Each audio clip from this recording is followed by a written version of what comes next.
Hi, welcome to Golden Years. I'm Lori Betts. This month, I am interviewing the guys behind the scene at Brunswick Area Television. And we're going to find out how everything comes into play. Come on back.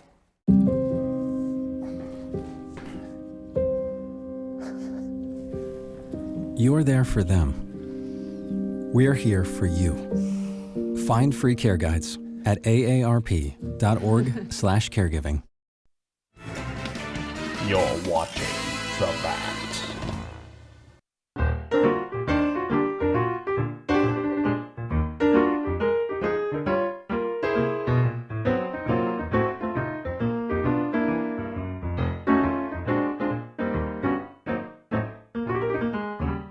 Welcome back to Golden Years. I'm Lori Betts. And this month, I am interviewing Brunswick Area Television. I have with me Chris Golian, and he is the access specialist here at BAT TV. Thank you for joining me this month. It's a pleasure to be on, Lori. I see your show all the time or see you in here, but it's nice to be a guest. And I think it's neat. We're going to find out how this all goes together. Ben always tells me he fixes my train wrecks every month. And I'm amazed how it just goes together.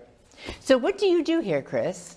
So I do a lot of different things. My main responsibilities are I televise the meetings. So I set up both town hall and city hall for the trustee and council meetings, both 2 times a month for each of them. I also help out in studio with various projects or our public producers and things like that if they come in and want to do a show.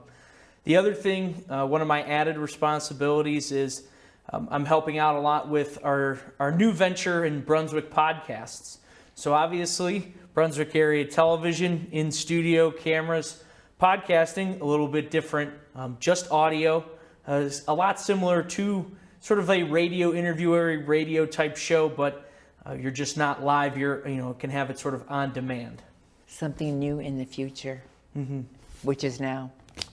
Right, and part of that is Tom, our manager, Tom Kepler, came to each and every one of us during the pandemic when we had our doors closed. And what's an idea? If you could do anything, what would you do? And I come from more of a radio background in college and in my first few years out of school. I worked at various radio stations in the area, doing a little bit of on-air, a little bit of production work and things like that. And so I thought, I think podcasting is very popular amongst a pretty wide audience of people, and everybody has unique stories or hobbies or things like that, and there's quite literally a podcast for just about any and everything. So I thought it's something we should dive into, and we did. Did you like the radio part of it? Right, and yeah. So, a lot of the stuff you talked about, how things come together, and that's all done in editing. Well, my introduction to editing was through audio. So I learned, now I expanded upon that doing some of the video editing that I do now. But I like working in that medium, and it's always been fun to me. And so that was pretty appealing in why I suggested it. Oh, very good. And so when you where'd you go to college? I went to the University of Mount Union. Oh, okay. So were you doing, while you were going to school, you were doing some radio work? What, as an intern or? So yes, as an intern, and then we had a campus station. So in the student center, there was a campus station. We were entirely student run. I mostly did things with athletics. So I helped co-host and was the main host for a weekly sports talk show. And then we also did a lot of the broadcasting of athletic events, so whether it's football, basketball, baseball. We also did local high schools. So Mount Union Stadium is used by one of the local high schools out that way. So we would a lot of the time just stay and cover their games on the radio as well. You do have a nice radio voice. I appreciate that. Most people say face for radio, so I appreciate that you said voice. Yes, yes. So then you made your way back you grew up in Brunswick. Mm-hmm. Yeah, right, yeah. So I was actually an intern here. That's what kind of led me back to BAT. I was in between radio gigs at the time and looking around for jobs. But while I was in college, I was an intern here. And so I saw it and I figured I'll give it a shot. I enjoyed working with those guys. I had a lot of fun. It was a very different experience than what I was used to in radio and specifically more in sports-related things. But I had fun as an intern, and so I applied, and things worked out, thankfully. Oh, very good. And how long have you been here? Just about a little over 2.5 years now. I was hired in August of 2019, so it's been quite a journey because of pandemic and getting adjusted to a new job and everything like that. So I've done a lot of learning on the fly, but it's been great. Oh, I bet you. Yeah, really. So tell me one of your worst experience. Worst experiences? We all have stories in our closet, so. I would probably say it wasn't here. So when I was a sophomore in college, the women's basketball team at Mount Union made the NCAA tournament. Ooh. And we got approved and got a travel budget, so to speak, to go down there with the station director, who's a faculty member. And so we set everything up at a school in Kentucky. So Mount Union is near Canton. So a nice drive down there, but regardless, they were playing at the name of the school escapes me. I believe it was Thomas More College down there in Kentucky. So we get everything ready to go. We're in the middle of the broadcast. We had most of the time for basketball games, we would either be very, very high up or we'd be on the scorer's table on the floor. Well, this time we were kind of in the middle. We weren't that high. We weren't on the scorer's table. They didn't have any room. We weren't high up. We were sort of just among the fans. We didn't have our own special area. We're in the middle of the broadcast in the second quarter. They're playing really well. And somebody steps on a cord and pulls out our broadcast. Well, our faculty advisor, there wasn't really any space. There were fans all around. There was enough room for our equipment and us, me and my broadcast partner. She is across the gym trying to signal us, waving her arms like, you're off the air, you're off the air. So we had to figure out what happened. We didn't know somebody unplugged one of our cords. Oh my goodness. We had several different ones going, so we're trying to trace all of them. In the meantime, we're completely off the air. The game is going on, so we're missing action. We did get it solved. We got back on the air, but for that intermediate, it was as chaotic as could be. So that's probably, when you ask horror story or worst experience, that one always comes immediately to mind. So did you miss any highlights in the game? Yeah, we did. Unfortunately, once we joined back, the team that they were playing went on like an 8-0 or 10-0 run, and they ended up winning the game handedly. So we did miss the last remaining part of the game where we were doing really well, but it happens. But it wasn't your fault. So yeah, that's the other great part about it, is we weren't to blame. I know, yeah. You just didn't know what happened. Right. And it was just funny. Crowded gym, NCAA tournament game. There's quite a bit of fans. It's loud. They're playing music and different stuff like that. PA announcer, and we're trying to get hand signaled from somebody across the way. So, yeah, a difficult situation, but it ended out all right, other than the fact that Mount Union lost. That stunk. Yeah, that's a sad part. Mm-hmm. Sad part. So what was one of your best, since you chose from radio to go deeper into the TV end of it, what is one of your better moments? One of my best moments was when we got the podcast stuff started here. That it was, an original idea that I brought to the table, and that they thought was a good one, meant a lot to me. Sometimes in being the low man on the totem pole, so to speak, or having entry-level jobs in radio, kind of just took a lot of direction. And I would give thoughts, opinions, but a lot of the time there were people with a lot more seniority and experience that would just kind of, well, we're going to do it this way. I appreciate your suggestion. That wasn't the case. That was a big deal, that not only did I feel heard, but we followed through and we went and did it. So that was pretty cool. So it wasn't a hard sell. Yeah, exactly. Yeah, it was something that was on the mind of Tom, and so it kind of went together really well like that. Not so much professional, but I was an athlete at Mount Union, and I played on the football team all 4 years. And so my senior year, we won the national championship. So my final football game, with a uniform on, we got to go out winners, and we won the national championship that night. So that was pretty cool. So I guess Oh, yeah. that was not Good so memory. much a career favorite moment, but a personal one. So I gave you both. Very good. And so when did you decide in your youth, when you were probably a kid, when did you decide you wanted to do something like radio? I think Did you I play was radio when you were a kid? A little bit. So I have an older brother, and he went to school at St. Edward High School. And we Ah. obviously live out here, so it was quite a bit of a drive to go pick him up before he started driving. And my older brother was always the most prompt with when we were trying to pick him up, so we'd end up sitting in the parking lot. Inevitably, we started listening to sports talk radio. I've always been a big sports fan. And that's kind of where the seeds were planted. I mean, I was a pretty loyal listener. I knew who was on at what time. Wow.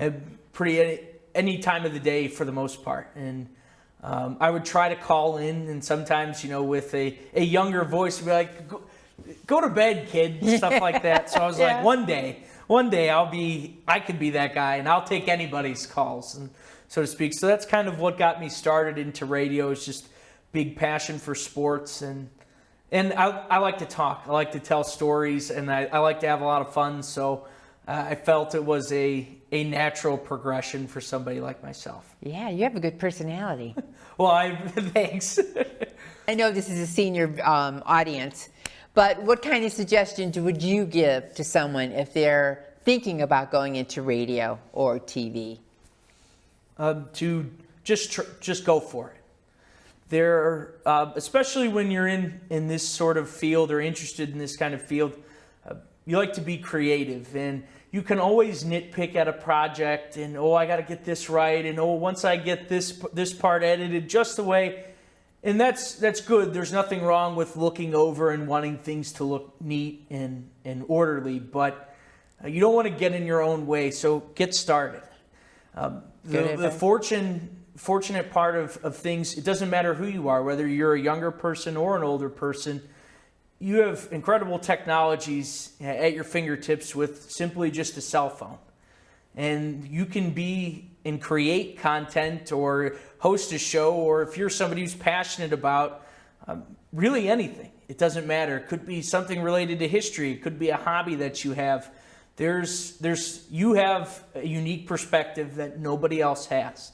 And so you need to figure out how to share that with whatever audience. Maybe that's just your friends and family, but maybe that's a lot larger group of people and you just don't know it yet. Well, thank you for letting me chat with you today. It was a pleasure to sit down and speak with you, Lori.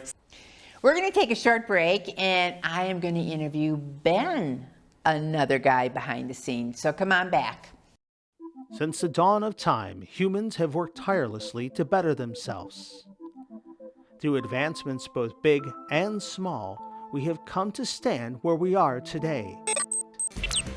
At Brunswick Area Television, we do not rest on our laurels, and advancements propel us forward as well. BAT now offers podcasting to all Brunswick residents to communicate with the world beyond our community. For more information, visit brunswick.oh.us or call 330-220-1726 and be the future today. With Julia's autism, loud sounds can be too much. But she still loves to make music. Yeah. Play band. Early screening for autism can make a lifetime of difference. Find out more at screenforautism.org. Welcome back to Golden Years. I am interviewing Ben Staunton, and he is behind the scenes at Brunswick Area Television. And you've been here a long, long time. Yeah, you had the newest guy on there, and then you've got the guy who's been here the longest. I'll be here 24 years. Wow. Actually, this June, or actually in May. God, when you were a youth, you were in your youth. Yes. I had hair. You had hair. Yes. I was much taller and more handsome back then. I don't know what happened, so they worked it out of me, I guess. All right, share with me about your career.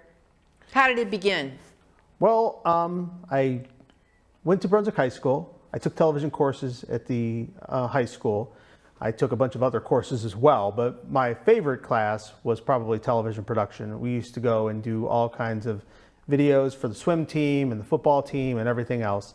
I worked with a gentleman at the time who was like an advisor for the classes. Mr. Cook was the teacher, and Jeff Neidert was actually the person who was like the overseer and helper. Little did I know that when I graduated from the University of Akron 5 years later, that somebody from my Boy Scout troop would contact me and say, I know you're going into television production. I saw on television here in town that they are hiring for the city of Brunswick.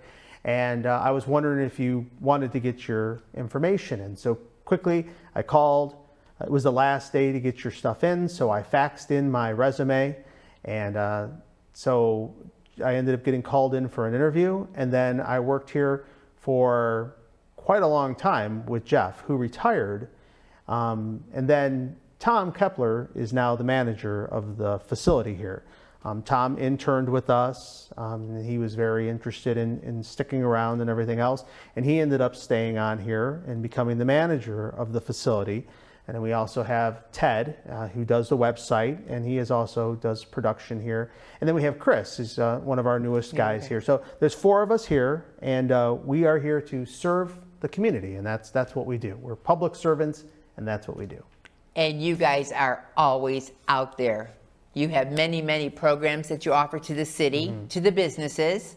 So why don't you highlight on some of those?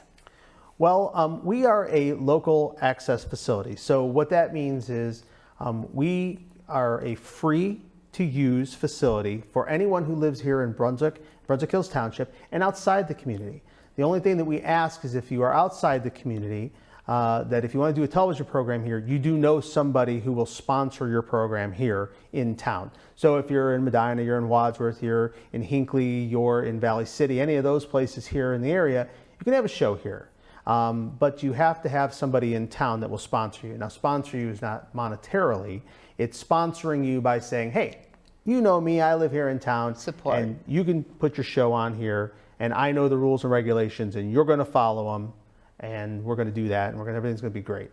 So we are set up here to teach the public how to use this equipment.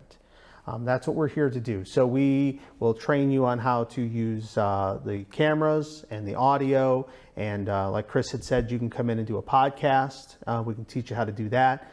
Chris is a guru with that. We are all kinds of we're all really good at doing stuff, and we're not masters of everything, but we can find the person in the building that can help you if we run into it. So I'm not real great at the website, but if there was something that you needed on the website, we could help get it there. And that website is set up for information to go out to the community through the city of Brunswick. That's the city's website. But if there is something that Ted can aid you in through the city, we'd be happy to put that information there. And we also run the signboard at the corner of 303 and 42. We put the information out there. And we are the Office of Public Communications. So we do all of those aspects as well as run the channels. And we have 3 channels here that we run. Okay, let's go back to the podcast, because Chris and I got off to different areas. How popular is it in the community? Well, it's still in its infancy. It hasn't been here as long as the channels have. Like Chris said, it's kind of still in the new phases of it. We're just trying to get the word out about it. We're doing some of those productions, and we've done them primarily on the government channel. But what we're trying to do is, we don't want it to be a government-only thing. We want it to be a public thing. And those podcasts that people do, they can be used anywhere that they want. As long as they're not making money off them, they can put them, if they produce them here and they air on our channel, they can also be put on YouTube. They can be put out on the Apple Store or wherever people get podcasts from. That can be put out there for people to utilize and still get the information out. Well, that's free advertisement for them. Absolutely. And kudos to you guys. Kudos to Chris. Yeah. He's the new guy, young guy coming in. Yeah.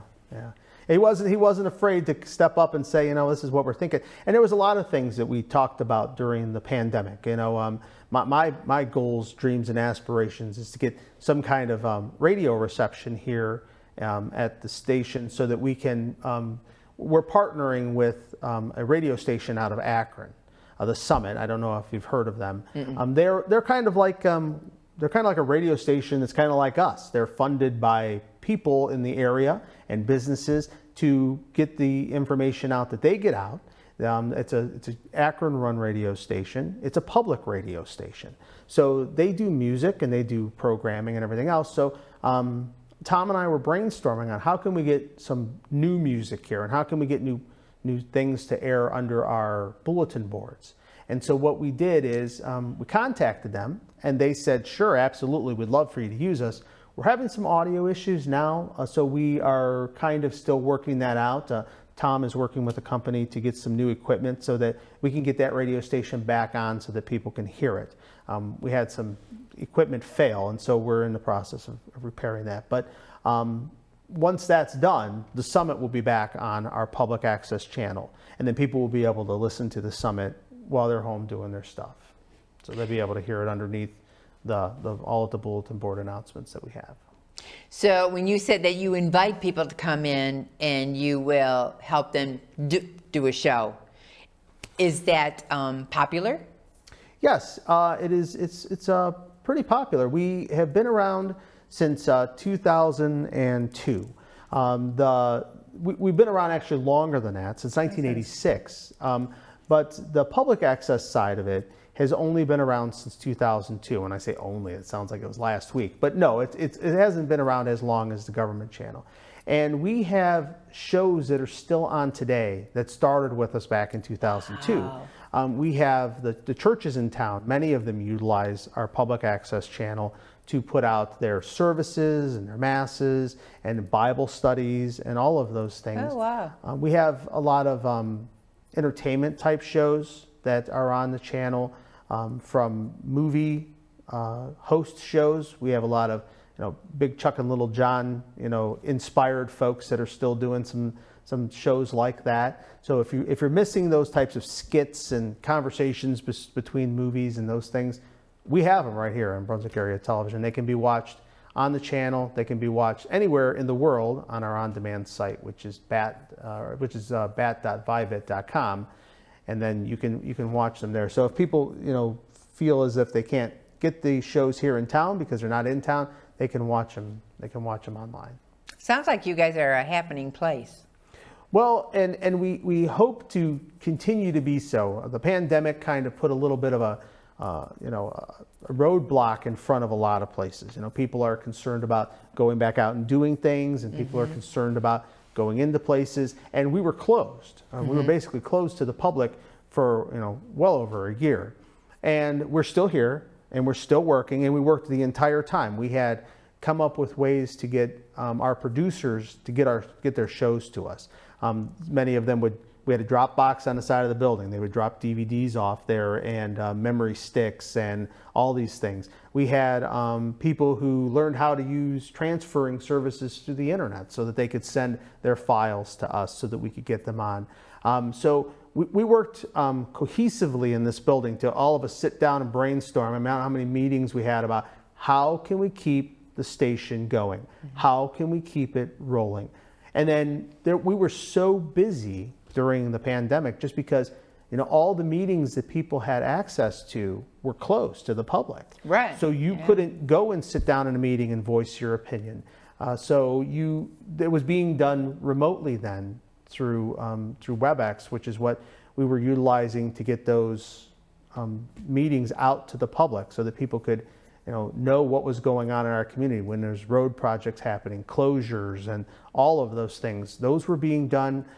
Tom and Chris really worked hard to get those meetings on and keep them on during the pandemic so we could keep the community informed. Like I said, we're public servants. That's what we do. I mean, and who's in mind when we're doing things? The public. I mean, we want them to be involved. We want them to be able to know what's going on. Whether they live in the city or they live in a township, we are a bridge between the two entities, and that's what we're here to do.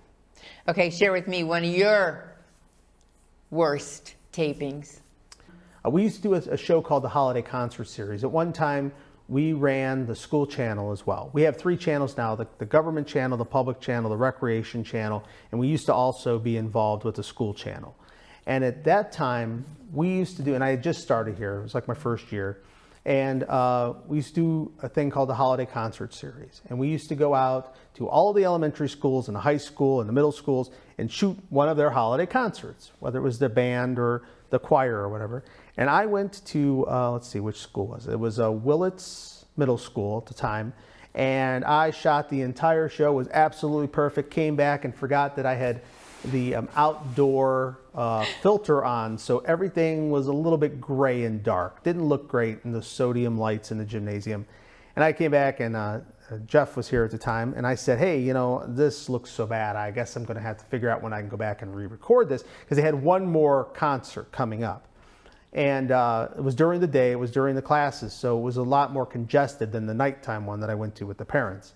And he said, wait a minute, let's try something else. And I don't even know if people know what this terminology is, because they don't use them very much anymore. But it was a time-based corrector. We ran it through there, and it had a feature on it where you could change the way it looked. We didn't have computer editing or anything, so there was no like computer to run it through. We were just using the old school tape to tape, editing everything else. So he runs it through there, and it looked so good. I was amazed. I'm like, wow, I'm glad you had this knowledge, because if it wasn't for you, I would have spent another hour and a half at a concert shooting the exact same thing I just shot, and it would have been saved, but this saved it, and that was good. So we had enough time to get it done, but we fixed it. So well, thanks for sharing that with us. Yes.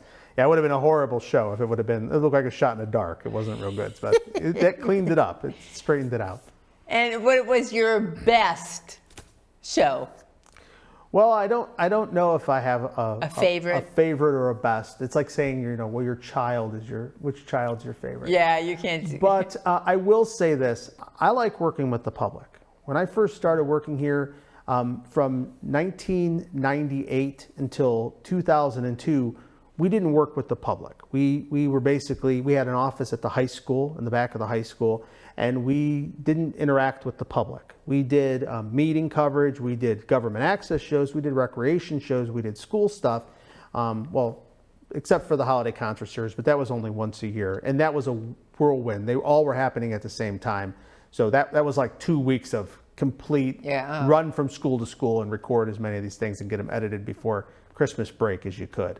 But I enjoy working with the public. I like helping them. I like helping them with their projects. I like doing what they need to accomplish their things. And we just had, you know, the Girl Scouts come in, and they did a show with us, and we were glad to have them. So that's one of those things that, you know, we want the public to come in. That's what we're here for. But I do want to share with you, I want to compliment you, because we've been together many, many years.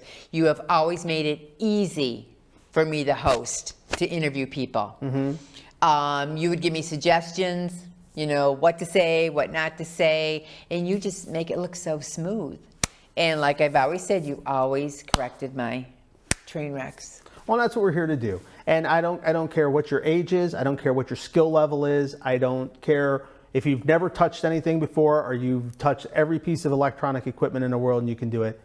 We want you to come in. We want to work with you. We want to help you. And we want to be here to help. That's what we do. Well, you do a darn good job. You and your team. Well, thank you. That's what we do. And, you know, we've had great managers over the years. So Jeff was great when Tom stepped in and took the reins. He's right on par. So yes, we're working together to create a community of excellence. And it's working. Yes. It is working. Okay, do you want to say anything real quick? Because I'm getting flashed at. Nope, that's about it. Just come on in and see us. Brunswick Area Television. Okay, so you're open to the public now. Absolutely. So you could just get buzzed in and say why you're here and what you need. Yep, come on in. Anytime. All right, thank you for joining us this month. And I just wanted to give you a little bit of history of what goes on at BAT Area TV. See you next month.